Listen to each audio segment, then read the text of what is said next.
Ya, selamat pagi. Assalamualaikum warahmatullahi wabarakatuh.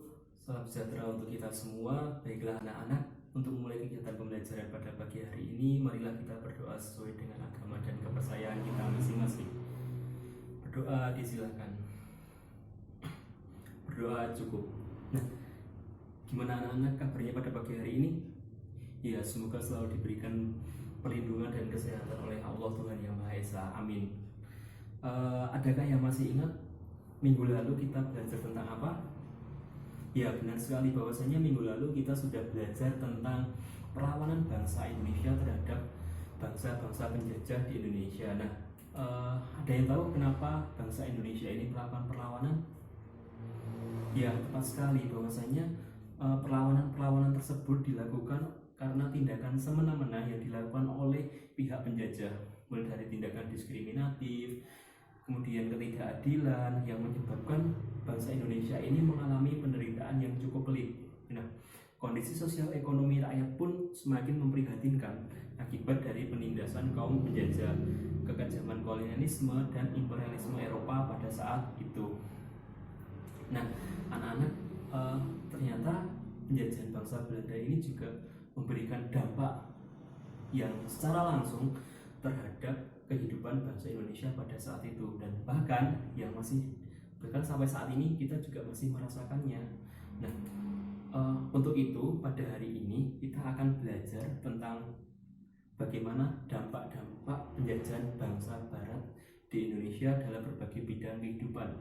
Ada bidang politik, kemudian ada bidang sosial, kemudian ada bidang ekonomi, dan yang terakhir ada dalam bidang pendidikan.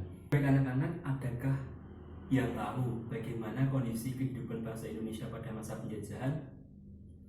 Ya, benar sekali bahwasanya ketika masa penguasaan penjajahan Barat, terutama Belanda, mereka ini melakukan kebijakan yang sangat ketat dan cenderung menindas.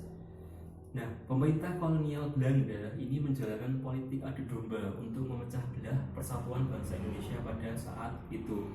Kemudian penguasa-penguasa pribumi ini juga menjadi bawahan Belanda karena mereka ini mulai kehilangan hak istimewanya sebagai seorang bangsawan, sehingga secara politik martabat rakyat Indonesia kemudian jatuh dan menjadi tidak berdaulat seperti sedia kala.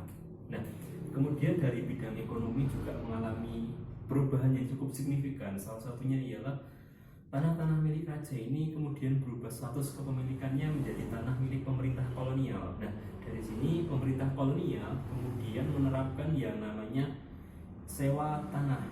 Nah, sewa tanah ini menjadi salah satu sumber pendapatan kas negara pemerintah kolonial pada masa itu. Nah, jika dilihat dari sisi sosial dan budayanya, penjajahan bangsa Barat ini secara tegas telah menerapkan kehidupan yang diskriminatif.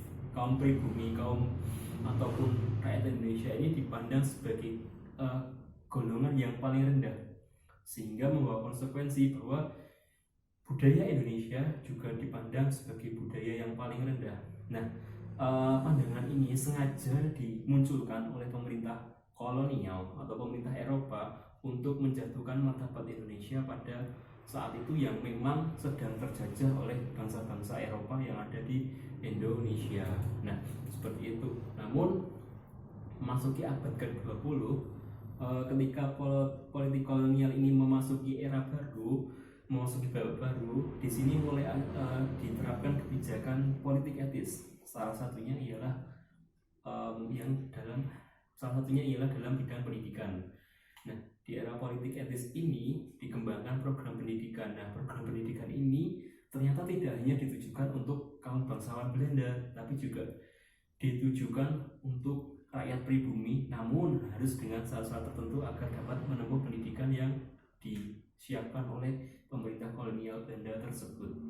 Baik anak-anak, untuk memperdalam dan mempertajam pengetahuan serta informasi tentang dampak penjajahan bangsa Eropa di Indonesia, kelas akan bagi menjadi 4 kelompok. Nah, kelompok 1 nanti akan membahas dampak politik, kelompok 2 akan membahas dampak ekonomi, kelompok 3 akan membahas dampak sosial dan budaya, kemudian yang terakhir kelompok 4 akan membahas dampak dalam bidang pendidikan. Nah, silahkan nanti masing-masing kelompok ini membuat mind mapping yang nantinya akan dipresentasikan Sekaligus setiap kelompok wajib mempersiapkan satu buah pertanyaan yang berkaitan dengan materinya.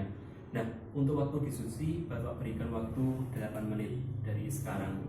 Silakan dimulai diskusinya, dipersiapkan dengan sebaik-baiknya dan disajikan dengan semenarik mungkin agar ini menjadi mudah untuk dipahami oleh teman-teman yang lain. Baik anak-anak, untuk waktu diskusi sudah cukup. Silakan perwakilan dari masing-masing kelompok untuk mempersiapkan diri, mempresentasikan hasil diskusinya. Nah, yang kelompok pertama, silakan maju ke depan untuk mempresentasikan dampak bidang politik pemerintahan.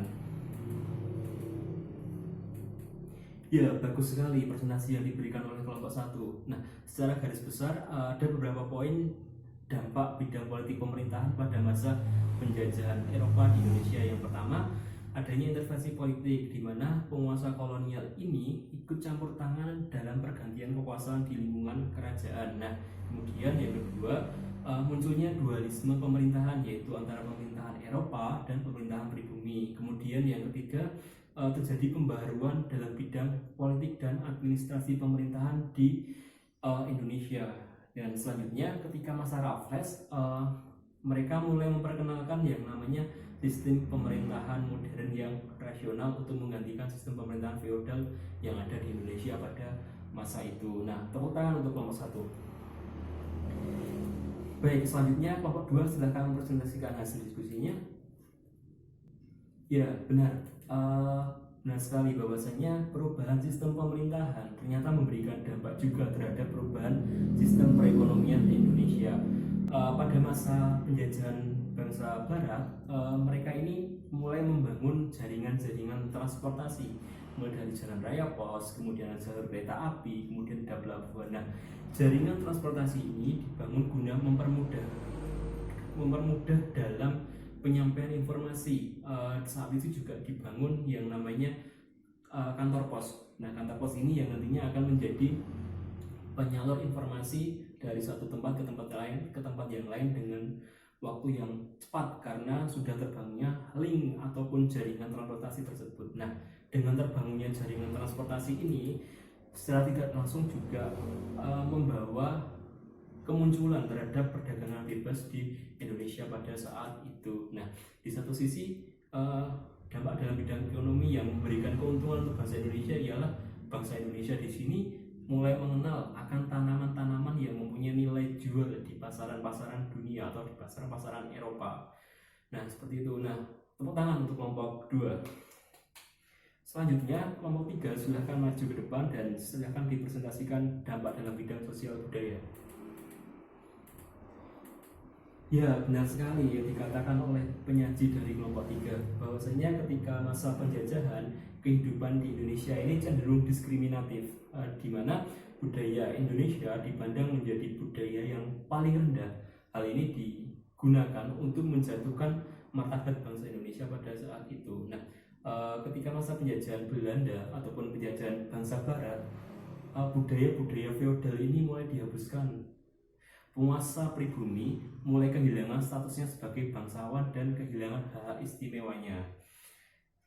Dengan datangnya bangsa Eropa ke Indonesia ternyata juga menanamkan nilai-nilai yang tidak sesuai dengan nilai keindonesiaan pada saat itu. Budaya asing ini masuk dan perlahan budaya ini juga menggeser ataupun menggerus budaya-budaya tradisional, budaya-budaya keindonesiaan seperti semangat gotong royong, kemudian persatuan dan sebagainya. Nah, di sini terus saja menjadi hal yang dapat menjadi hal yang patut untuk kita jaga, nilai-nilai tradisi yang sudah berkembang di Indonesia seperti persatuan, gotong royong. Ini saat ini patut untuk kita upayakan kembali, untuk kita budayakan kembali. Nah, namun dalam bidang sosial budaya ini juga membawa kabar gembira bahwasanya penjajahan Belanda ini ternyata membawa perkembangan terhadap ilmu pengetahuan yang ada di Indonesia, khususnya dalam bidang sejarah dan budaya. Nah, bagus sekali presentasi dari kelompok 4, kelompok 3, tepuk tangan. Baik, selanjutnya kelompok terakhir, kelompok dari bidang pendidikan. Silakan dipresentasikan. Ya, benar sekali. Ketika Belanda saat itu menerapkan politik etis, pendidikan ini mulai mendapatkan perhatian. Tidak hanya untuk bangsa Belanda pendidikan ini diselenggarakan, tapi juga untuk bangsa Indonesia atau kaum pribumi. Tapi untuk kaum pribumi ini harus dengan syarat-syarat tertentu. Nah, pada saat itu pendidikan ini diselenggarakan untuk menyiapkan ataupun menghasilkan tenaga terdidik atau tenaga yang kompeten yang nantinya akan bekerja di pemerintahan Belanda ataupun di pihak swasta. Nah, dengan adanya pendidikan ini mulai muncul atau mulai tumbuhnya kesadaran pentingnya pendidikan. Nah, dari sini secara perlahan juga mulai muncul kaum-kaum terpelajar yang membawa kesadaran nasionalisme dan nilai persatuan serta semangat kemerdekaan. Nah, kaum terpelajar tadi ini juga mendorong untuk munculnya surat-surat kabar. Nah, surat kabar ini pada saat itu menjadi media ataupun menjadi sarana untuk menyebarluaskan semangat nasionalisme dan semangat kemerdekaan guna membebaskan diri dari penindasan yang dilakukan oleh bangsa Barat. Nah, baik anak-anak, itu tadi sudah dipaparkan dengan jelas berkaitan dengan dampak penjajahan bangsa Eropa dalam beberapa bidang kehidupan di Indonesia. Nah, bagaimana? Apakah sudah paham atau ada pertanyaan? Nah, baik, jika tidak ada pertanyaan, kita lanjutkan dengan tukar kado. Nah, silakan tadi perwakilan kelompok untuk maju ke depan kembali. Jadi nanti sistemnya adalah seperti ini. Tim A akan memberikan pertanyaan kepada tim B akan memberikan pertanyaan kepada tim C akan memberikan pertanyaan kepada tim D, dan tim D akan memberikan pertanyaan kepada tim A. Nah, pertanyaan ini wajib dijawab oleh masing-masing kelompok dengan tadi yang memperhatikan pasti akan dapat menjawab pertanyaan dari tiap-tiap kelompok. Nah, langsung saja yang pertama, tim A silakan memberikan pertanyaan untuk tim B. Ya, benar sekali. Jawaban dari tim B bahwasanya dampak kebijakan pemerintahan kolonial Belanda dalam bidang pemerintahan salah satunya ialah penguasa lokal menjadi bawahan kolonial Belanda. Kemudian yang kedua, penjajahan orang Eropa di Indonesia ini telah mengenalkan yang namanya birokrasi pemerintahan dan pembaruan sistem politik di Indonesia. Kemudian di satu sisi juga ternyata adanya kebijakan-kebijakan yang diterapkan oleh pemerintah kolonial di Indonesia ini menjadikan rakyat hidup semakin menderita akibat dari kebijakan monopoli ekonomi, kemudian tanam paksa, beban pajak dan kerja rodi. Nah, seperti itu. Nah, untuk selanjutnya silakan tim B memberikan pertanyaan untuk tim C. Nah, benar sekali jawaban dari tim C. Salah satu kebijakan kolonial yang dipandang yang positif adalah rakyat Indonesia pada saat itu mulai mengenal adanya tanaman yang laku di pasar dunia. Nah, di satu sisi juga bangsa Indonesia ini diuntungkan dengan dibangunnya sarana prasarana pertanian, perkebunan, kemudian jalan transportasi dan baik darat maupun laut seperti adanya pelabuhan. Nah, tepuk tangan untuk tim C. Nah, silakan tim C memberikan pertanyaannya untuk tim D. Nah, benar bahwasanya kebijakan diskriminatif ini ternyata benar-benar dijalankan oleh pemerintah kolonial di Indonesia pada saat itu. Nah, di sini terjadi perbedaan kelas dalam masyarakat. Ada kelas atau golongan pertama yang terdiri dari orang kulit putih, kemudian golongan kedua adalah orang timur asing, kemudian golongan ketiga adalah orang Indonesia atau pribumi itu sendiri. Hal ini ternyata membawa konsekuensi bahwa budaya Indonesia ini dipandang sebagai budaya yang paling rendah. Nah, pandangan ini sengaja dimunculkan oleh pemerintah kolonial untuk menjatuhkan martabat bangsa Indonesia pada saat itu yang memang sedang terjajah oleh bangsa-bangsa Eropa. Nah, selanjutnya silakan tim D memberikan pertanyaan untuk tim A.